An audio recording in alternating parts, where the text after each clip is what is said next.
Hello televiewers and welcome to this other edition of The Brief, your favorite program which is dedicated to the review of striking headlines in the papers. As usual, we're going to be analyzing some of the major headlines that the papers carried today in Cameroon. Let's go and find out quickly what the French newspapers have for us this morning with Audrey ZATSA. Good morning, Audrey. Good morning, Lasha Kingsley. Bonjour à vous, fidèles téléspectateurs. Et on débute tout de suite avec le journal La Capitale Publique et Cameroun Tribune qui parle de l'affaire Fecafoot et titre à sa une place aux élections. D'après le journal, avec l'adoption des textes et statuts hier à Yaoundé par l'Assemblée Générale Extraordinaire, le chronogramme prévoit désormais les élections au sein des ligues départementales puis régionales dans les prochaines semaines. C'est à lire en page 28 et 29 du journal Cameroun Tribune. Poursuivons avec Repère qui parle également de l'affaire Fecafoot. Habitué des humiliations, c'est le titre que proposent nos confrères de Repère. D'après eux, la FIFA et la CAF obligent le ministre des Sports et de l'Éducation physique à lever l'interdiction d'une assemblée générale extraordinaire de la Fecafoot consacrée à l'adoption de nouveaux textes. Un énième revers pour Nassis Mouele Kombi, c'est ce que renseigne le journal Repère ce matin dans sa page 15 que vous retrouverez en kiosque ce matin. Et Singan, pour sa part, parle d'autre chose. Route Ntui Mankim, le gouvernement bloque l'adjudicataire. D'après le journal, l'entreprise China Railway attend en vain la notification du ministre des Travaux publics Emmanuel Ndjoumessi, empêchant aussi ainsi tout déploiement sur le terrain malgré la non-objection de la Banque africaine de développement. Le même journal parle de succession de Tandeng Mouna. Akere Mouna fait main basse sur le patrimoine familial. C'est ce qu'on retrouve dans ce journal Essingan ce matin. Terminons donc avec le jour de Aman Mana qui parle de dépravation de mœurs. Le procès de Kamumimbe s'ouvre le 22 juillet d'après le journal. Par ailleurs, la confrontation prévue hier au tribunal de première instance de Douala-Bonanjo a été reportée en raison de l'absence d'un des accusés. Vous retrouverez plus d'informations à la page 5 de Le Jour et tous les autres journaux que vous retrouverez dans les kiosques à journaux ce matin. Voilà pour les tabloïds en français. À présent, les tabloïds en anglais avec toi, Lasha Kingsley. Thank you, Audrey. Let's kick start with Newswatch this morning. Newswatch, which is interested in the files that President Paul Biya has carried to Europe for his private stay. President Paul Biya, who left the country on Sunday for a private and short stay in Europe. The paper writes that cabinet reshuffle, COVID gate, fear grips ministers as Biya takes files to Europe. You can get more details about the files that President Paul Biya have taken to Europe only in this edition of Newswatch newspaper. Let's talk about the inauguration of the eye hospital in Limbe. The paper says PCC inaugurates state-of-the-art eye hospital in Limbe. The medical facility, the first of its kind in the country and the Central African sub-region, has been realized with the financial support of the Christian Blind Mission CBN in the country. More details on page 6 of this edition of the newspaper, talking about the pediatric eye hospital, the hospital which specializes in the treatment of the eye-related diseases in children. Only in this edition of Newswatch newspaper. Let's talk about the re-election of the Cameroon or Catholic Men Association National President in Yaoundé. We are told that Pope's envoy urges Oki Johnson to be Fisher of Men. Oki Johnson was re-elected in Yaoundé after the the Congress of the Catholic Men Association, which took place in the nation's political capital, Yaoundé. Let's talk about this fight at the level of Mona's family. Daniel Mona Memorial Foundation, we are told that court holds a board meeting that as family members or family squabbles continue. Yesterday, a board meeting which was meant to review how the said memorial clinic is operating in Douala was halted by the court in Douala after documents that were supposed to be provided to shareholders, who happens to be the 8 family members or the 8 sons of the Mona, feel the documents that were supposed to be provided before the assembly or the meeting, the board meeting, failed to be provided. So the meeting was halted by a court in Douala. You can get more details about the Daniel Mona Memorial Clinic board meeting, which failed to hold yesterday, only in this edition of the newspaper, talking about certain revelations which were made by one of the sons of late Solomon Tande Mona, George Mona, only in this edition of Newswatch newspaper. Let's take you to the Guardian Post newspaper, which is interested in the wahala plaguing some state institutions in the country. Kameko, Fekafut, Sonakam suffering from deadly curse. We are told by the paper that the crisis rocking these institutions have remained endemic for decades, despite the countless changes in leadership. As you know, these institutions have been plagued with so many crises. The paper went further to say why most public institutions in Cameroon are constantly facing age-old intestinal problems, that of the Cameroon Airlines Corporation, Cameco, the Cameroon Football Federation, Fecafoot, and the Cameroon National Music Arts Corporation, Sonacam, appear nothing less than a spell.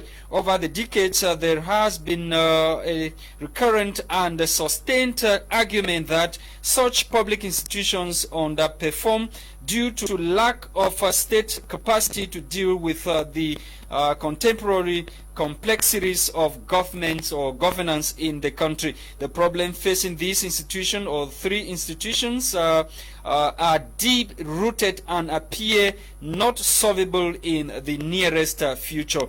Analysts say, according to what the Guardian Post is bringing to us, while government seems to be giving to understanding that the woes of these institutions are linked to issues of management, it is now emerging that the perennial problems facing these institutions lie elsewhere rather than leadership or management of such or those institutions in the country. More details about the analysis of the Guardian Post newspaper only in this edition of the said newspaper. Let's talk about the final journey to eternity of delegate kidnapped in Dian and killed. The paper says PCC pastor predicts doom for warmongers in the northwest and southwest regions of the country. The pastor was speaking during the funeral ceremony of the Indian divisional delegate who was kidnapped and later slaughtered by men believed to be Ambazonia fighters in the southwest region of Cameroon. Let's take you to the Sun. The Sun newspaper this morning is interested in the planned anti-beer protest in Europe. We are told by the paper that Cameroon's ambassador to Switzerland fires a security alert. The said ambassador says, or alert Swiss security on planned attack against President Paul Biya by those who are members of the anti-brigade or Brigade Anti-Sardina, a movement that is against the rule of President Paul Biya in Cameroon. He equally warns any potential violent protester in Switzerland and surrounding countries to beware of the consequences of their action. Let's also talk about the re-election of OK Johnson as the Catholic Men Association National President. He was re-elected in Yaoundé during the elective Congress which held in that part of the country. As you can see on your screen, that's OK Johnson with the Pope's representative in Yaoundé. That was during the elective Congress which took place in Yaoundé. Let's leave the Sun newspaper. We are ending with the Horizon. The Horizon this morning is interested in the quarrels between the Minister of Telecommunications and the management of Nextel telecommunication company in the countries. And we are equally told by the newspaper that Tebong came to reward good journalism in the country. Southwest chiefs deny any collaboration with separatist fighters. Some Southwest chiefs have been accused of collaborating with the armed men in that part of the country, claims which they have refused. Let's talk about these other headlines. French ambassador consults Musonge Commission on hate speech in the country. Thanks for watching, televiewers. We are back in the studio to proceed with the discussions this morning, and we are welcoming our colleague of the French desk, Sylvain, who is with us this morning to dig several layers beneath some of the striking headlines, beginning this morning with the warning issued by Swiss or Cameroon's ambassador to Switzerland, or security alert issued recently as President Paul Biya is on a short private stay in Europe, and some members of a certain movement known as anti-brigade or anti-brigade Sardina, or how they call themselves, brigade anti-Sardina, they are threatening to disrupt the stay of President Paul Biya, who is of course the guarantor of state institutions of the Republic of Cameroon. Good morning, Sylvain, and welcome once again. Merci, bonjour Lasha, bonjour Audrey, bonjour à l'ensemble des téléspectateurs de My Media Prime qui nous suivent en ce moment dans le cadre de l'émission des briefs. Okay, let's kickstart with this warning issued by Cameroon's ambassador to Switzerland. What do you make of the move planned by members of Brigade Anti-Sardina? That was the plan to disrupt the stay of President Paul Biya in Switzerland. It is alleged President Paul Biya is lodging at the Intercontinental Hotel in Switzerland, a usual place where he goes whenever he is in Europe. And these guys have planned to disrupt his stay come this Saturday, 17th of July. Oui, c'est un problème assez profond. Il faut rappeler que dans notre flash de ce jour, je vais effectivement me pencher là-dessus parce que c'est un problème sérieux. La diaspora camerounaise, depuis environ 15 ans, semble avoir des problèmes avec le président Paul Biya. Au regard du contexte actuel, après la dernière élection présidentielle de 2018, cela a beaucoup plus pris de l'ampleur. Mais ce qu'il faut évoquer dans ce que la diaspora camerounaise reprocherait au président Paul Biya, c'est entre autres la question de la double nationalité et également un problème de gouvernance. On devrait effectivement s'interroger sur le mode opératoire que cette diaspora camerounaise utilise let me just cut aujourd'hui. You short. The last presidential election, President Paul Biya won in Europe. So where were these guys to vote out President? Where were they? Were they not there to vote out President Paul Biya? Does it not prove that they are people with other nationality or just outcast? Outcast in court? En réalité, le problème que le président Paul Biya a aujourd'hui avec la diaspora, c'est pas parce qu'il gagne les élections dans la diaspora. Il faut rappeler déjà que les Camerounais, on a environ 100 000 Camerounais dans la diaspora. Et si dans ces 100 000 Camerounais, on n'a pas fait le tri de ceux qui votent pour le président Paul Biya, vous allez vous rendre compte que le même problème qui se pose au Cameroun en termes d'inscription sur les listes électorales, c'est la même. Empêché de ne pas inscrire. C'est pour ça que je dis qu'il y a un problème à la base que cette diaspora pose. C'est la gouvernance, c'est les questions de liberté, c'est la question de double nationalité, c'est la question même des détournements des fonds publics. Et aujourd'hui, ce qui est important, c'est le mode opératoire que utilise cette diaspora comme mode d'expression pour s'exprimer, en utilisant des méthodes quelquefois répréhensibles par la loi. La preuve, c'est que cette même diaspora, au-delà de ses revendications, se retrouve en terre étrangère avec des procès devant les juridictions. Pour dire qu'en réalité... La majorité ne sont même plus les Camerounais. Ils ont vendu in court, they've sold their nationality, they've given up their nationality, naturalized. En réalité, Lasha, c'est ça le problème. On ne vend pas sa nationalité. C'est pour ça que toutes les grandes nations, aujourd'hui, dans le Conseil des Nations, n'ont plus de problème de nationalité. Si nous parlons du monde, quand on parle du monde, à partir du moment où on est citoyen, on est appelé à être un acteur dans toutes les sociétés. C'est-à-dire que vous naissez Camerounais, vous pouvez vous retrouver en train de travailler pour les États-Unis, vous pouvez vous retrouver en train de travailler pour l'Allemagne. En réalité, c'est ça qui fait problème. Vous êtes né au Cameroun, une ou deux raisons vous ont amené à vous retrouver là-bas. On sait que d'autres sont partis à l'aube des années 90, au lendemain du multipartisme, au retour au multipartisme, qui a débouché sur des énormes crises. Avec l'ordre régnant, y compris le président qui était déjà au pouvoir, la dévaluation du franc CFA en 1987 également a fait une compression. On a eu une compression de fonctionnaires et même des intelligences qui se sont évadés du Cameroun au regard du manquement d'un plan de relance économique avec l'avènement du plan structurel du FMI. Pour dire qu'en réalité, l'achat, le mode opératoire de notre diaspora semble gêner ou alors jeune, mais le problème de fond reste et demeure. Qui est le problème? La question est simple. On répond par que le problème, c'est que on nous gouverne avec quelles options? Quelles sont les options mises opposées sur la table pour éviter ces modes opératoires, cette montée-là? J'ai évoqué là un ensemble de problèmes. 87, dévaluation du franc CFA.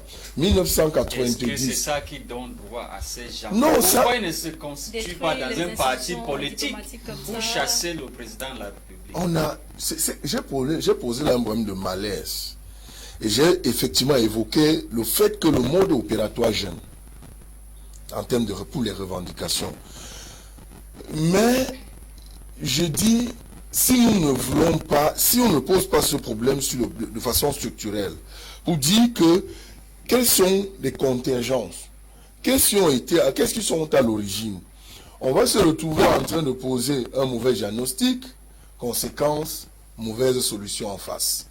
Or, on connaît les problèmes que l'Afrique, un certain nombre de pays en Afrique, à l'aube des années 87 jusqu'à 90, ont connu. Cela a permis qu'on ait des évasions. On retrouve une masse des Africains sur le territoire européen pour des conséquences que j'ai évoquées ici. Le retour au multipartisme a débouché sur des crises dans la plupart des pays francophones et même de l'Afrique entièrement noire.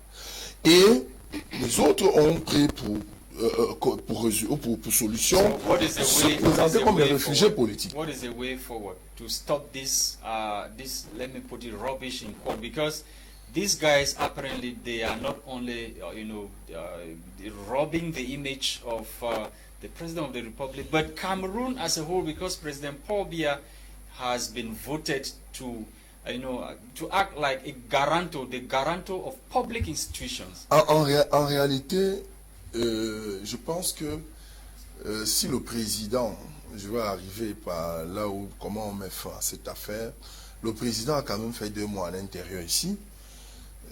S'il est sorti... Presque 2 ans. 2 ans, je vous l'ai dit, 200 jours et poussière. 2 ans, merci. S'il est sorti, c'est parce qu'en réalité, il y a une urgence. L'urgence aujourd'hui, c'est que il va faire des consultations avec un ensemble de leaders. Mais les gens venaient lui voir au palais d'unité, non?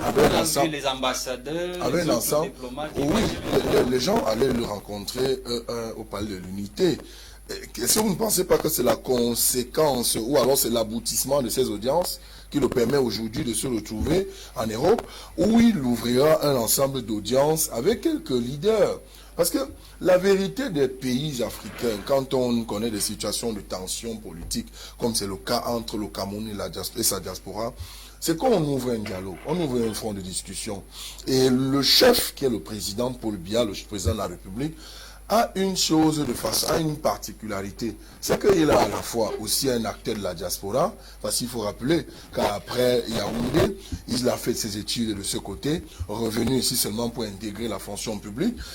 Donc on dit que il a des cartouches, il faut toujours le dire en main, pour solutionner un ensemble de problèmes que connaît l'État du Cameroun. Okay. Mais sauf que ce qui dérange, en réalité, c'est le timing. Okay. C'est le timing. Audrey. D'accord.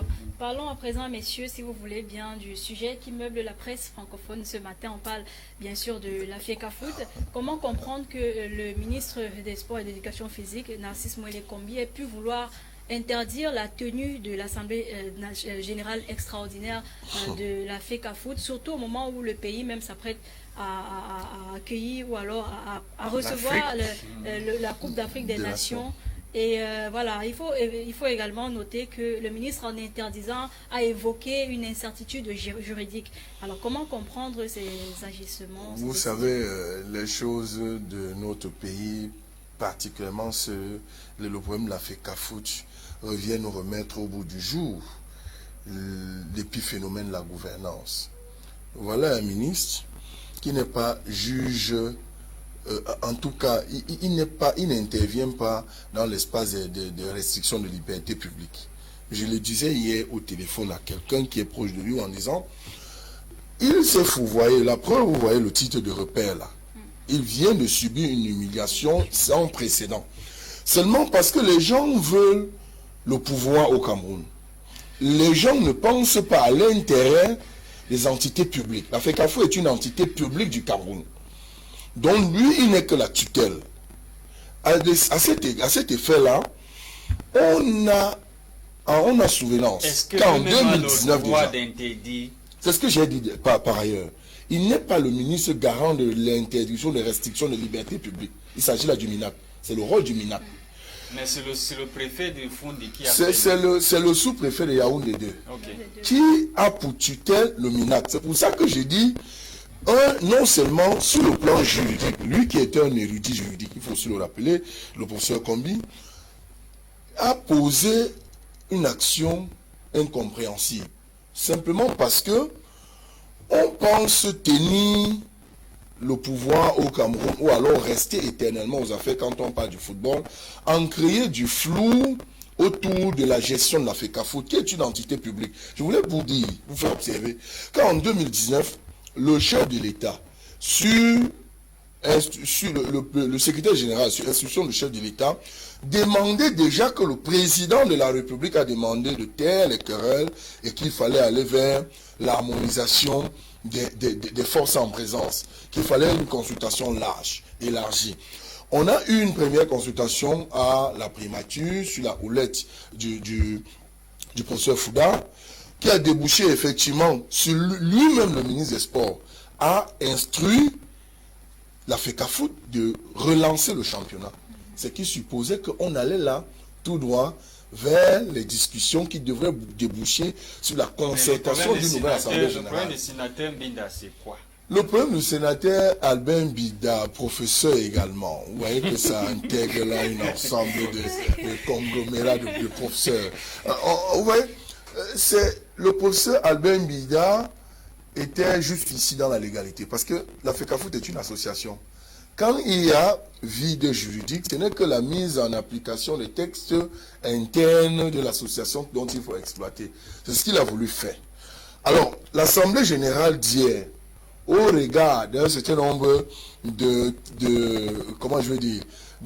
suspicions d'illégitimité ou d'illégalité, il faut tout au moins se dire ici que c'est déjà un début d'une solution, parce que Albin Bida, qui avait compris qu'il y avait un problème de vide juridique à partir de l'annulation du processus électoral de 2009, il fallait une nouvelle assemblée générale. Albin Bida était aussi également dans l'option d'une assemblée générale extraordinaire. Il n'était pas là hier, mais lui aussi annonçait la convocation d'une assemblée générale extraordinaire. Donc ça veut dire que le problème continue? Le problème continue, mais à l'exception presque qu'aujourd'hui, il y a eu quand même une sorte de reculade. L'Assemblée générale extraordinaire d'hier vient remettre la balle au centre. Oui, nous avons acté la décision du tribunal arbitral du sport En ce sens que il fait un nouveau statut. Il faut y réfléchir sur un nouveau processus électoral qui a donné raison aux TAS de l'annulation du processus de 2009, ensuite de 2012, y compris de celui de 2018 qui a donné naissance au comité exécutif actuel de la FECAFOOT. Donc, pour dire en réalité, Lasha ou Audrey, vous voyez, les problèmes de notre pays, j'ai vu un journal qui a évoqué le problème de Kameko, de Sonakam. On est effectivement dans cette même logique où des gens s'arrangent régulièrement quand on veut sortir la tête de l'eau pour essayer de jeter du pavé dans la mare, pour créer ce flou-là et créer ce petit désordre que cela entoure. Mais le ministre des Sports en paie les frais aujourd'hui parce qu'on ne peut pas effectivement concevoir que le chef de l'État sort du territoire, que 24 heures après, on veut créer un incident juridique à Yaoundé. Thank you, Sylvain Chukwuga, for coming this morning. We're so glad to have you here today. Thank you also, televiewers, for watching. It's on this note that we've come to the end of today's edition of The Brief, which was, of course, produced by Christain Tebong. And for presentation, we've been Audrey ZATSA and myself, Lasha. See you tomorrow for yet another edition of What the Papers Must Have Said. Bye-bye.